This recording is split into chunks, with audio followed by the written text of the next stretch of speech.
collapsing. So we know once the neutrons can no longer hold the mass of all of that star, they're no longer going to be neutrons anymore. What they are, we don't know. That's the thing. Is there another transition of matter that happens that is going on inside a black hole? No one has been able to come up with anything that we know of. We just call it a singularity because it's just we can tell that it must collapse infinitely, but that's unreasonable. You don't talk about infinities. But there is not going to, if nothing can stop the gravitational pull on the matter, then that means it will continue to collapse forever, which makes no sense. So that's why I'm saying our physics fails. Our physics fails at that point. So we don't know what's inside a black hole. The key question is, can we develop physics to the extent that we can describe what's going on inside a black hole? That's one thing. And the other thing is, how do you know you're right when no light, nothing really escapes from inside a black hole to give you information about it?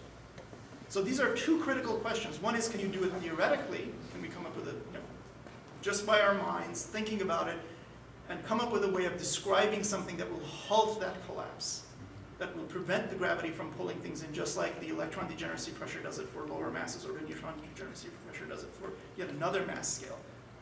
But that's the key question is, can we do it? And then after that, how do you test it? Yes? But when the star is collapsing, yes, the elementary particles that the stars are, they must be there also, again, in black holes too. Oh yeah, no, the mass is all there. The question is, no, what form does it take? The particle should be also there. Yeah. Or that they are going to other elementary particles, for example, proton going to neutron, or electron, or antineutrino, like these things. No, all of the mass is there. The question is, what form is it in? And we don't know, because once you start collapsing things at that scale, they're going to change, but we don't know to what. That is, a neutron is composed of 3 quarks. That's the subatomic particle of neutrons. But what happens when you crush it that much more, we don't know, because it's basically, it's gotten to the point where it's to the state of matter that we're not familiar with, at pressures that we just don't know. And the expectation is we don't know of any way of stopping that pressure, of the gravitational pull. And when you don't know that, right now, when you write out the formulas, it goes to 0. Volume of 0, there's nothing to stop it. So all the mass is there, but we just don't know what form it takes. Now, it may have a real form, and it must have a real form. Then the next question is, well, when you've squished it this small and no light can escape, how can you do an experiment on that? How do you do an experiment to see if you're right about that? Sorry, just yes, a question over there. The Byurakan Observatory, correct me if I'm wrong, the 1 millimeter is not working now? The 1 meter is not working now. How about the 2? And the 2, as a telescope, I think it works fine. They just didn't have any instruments to put on there. What wavelengths are they capable of? Well, most telescopes, most ground-based telescopes like that are capable of anything from the UV, and we're talking about not far UV, just basically the UV that burns your skin, all the way out to longer wavelengths, infrared. So the question is what kind of camera you put on there. The mirror is just going to reflect the light that falls on it, and it reflects all light equally. So you can use it at many wavelengths. But the reality is that it's just what camera you put on there. Most of the time they use it in the optical.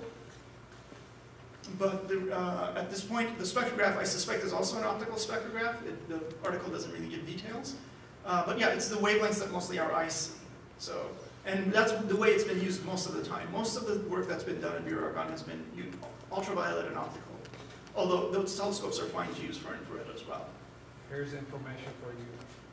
The Hubble telescope sensors are made by Teledyne, and the CEO is Armenian. Oh, really? I didn't know that. Yeah. So electronic detectors, the CCDs that go into all the digital cameras. The Hubble Space Telescope, every major space telescope that works anywhere in the optical, ultraviolet, even the near infrared, they use detectors, except they're a lot better than the detectors in your camera in terms of sensitivity. They're actually really crappy compared to your camera in terms of speed. So they're very sensitive, but you actually have to expose them for a while. And that's the way they're designed, obviously, because the universe doesn't move fast enough for the Hubble to say, hey, just stand there just a minute, I need to. It can stare. It can stare because things aren't changing. For things that are changing, it has fairly short exposure times, but more often than not, it's just those detectors are designed for sensitivity, not for quick shutter speed, which is what our digital camera detectors are.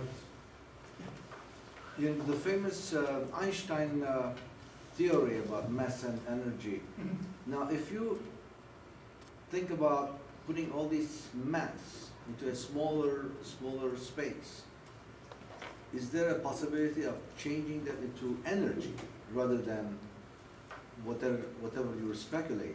Or I don't know. I'm just saying. No. That's a very fair question. I unfortunately have to return to the fact that we just don't know. That is, what form it takes. Certainly, if it's converted into energy of some form, it'll still have mass, and so it'll have the gravity. So that's fine.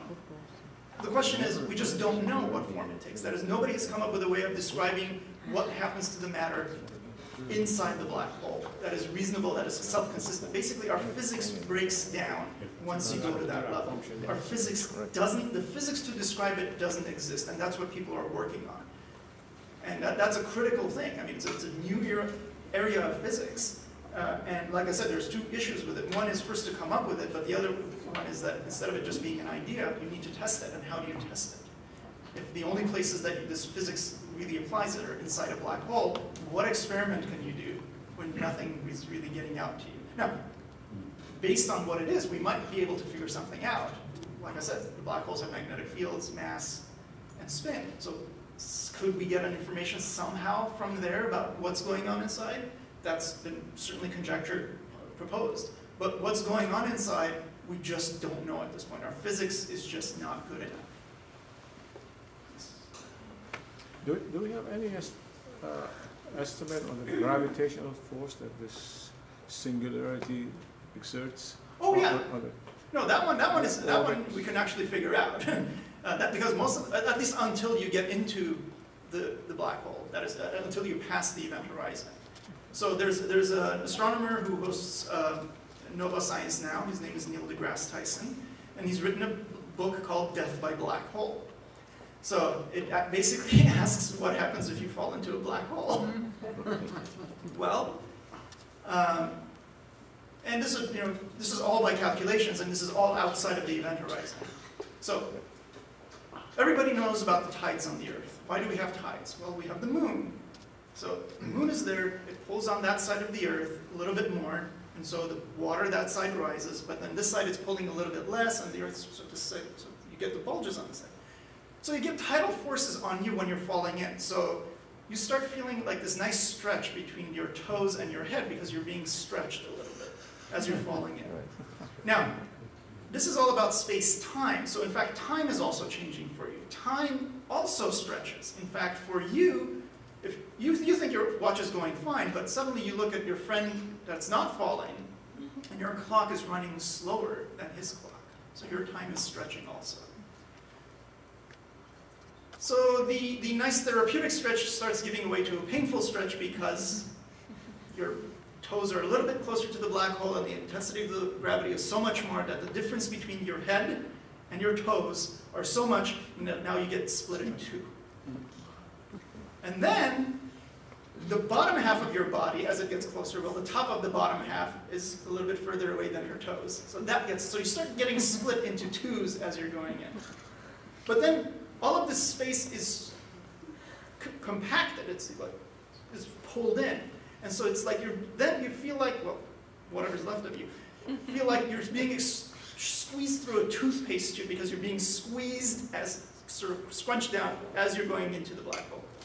So this is sort of death by black hole. So we can sort of figure these things out. Our physics is good enough to figure a lot of this stuff out.